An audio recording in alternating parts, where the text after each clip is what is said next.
Bonsoir, les informations pour ce lundi 13 juillet. La commission d'enquête sur l'explosion survenue le 7 décembre 2023 dans les locaux de la CCCL a entamé ce matin l'audition des témoins.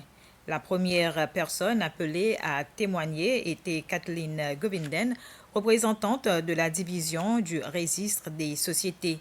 Dans sa déposition, elle a retracé l'historique de la CCCL, indiquant que l'entreprise avait été enregistrée pour la première fois le 1er octobre 1991. La société appartenait initialement à l'État avant d'être privatisée en 1998.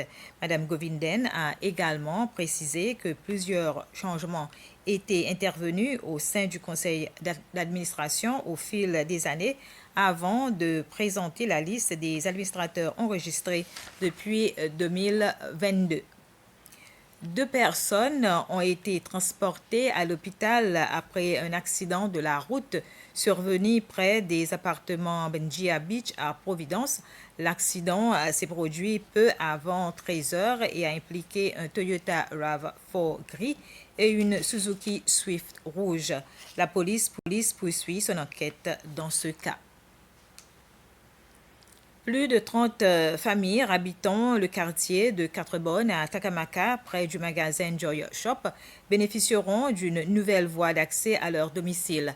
Le ministère de l'Environnement, en collaboration avec d'autres services gouvernementaux, a lancé un projet de construction d'un caniveau de drainage qui collectera les eaux de ruissellement provenant de la route principale.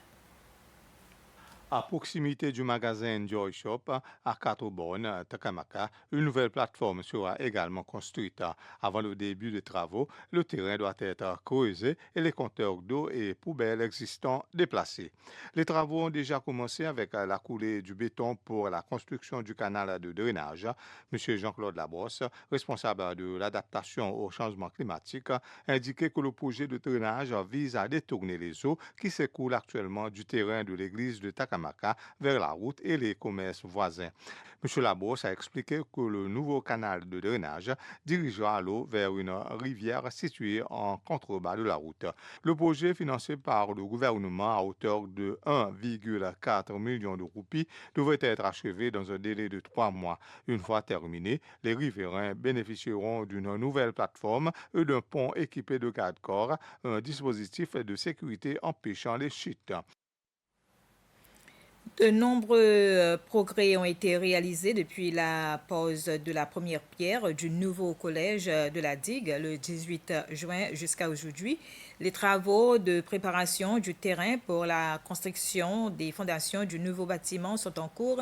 Les enseignants et les élèves attendaient un nouveau collège depuis plusieurs années et se réjouissent de l'avancement des travaux.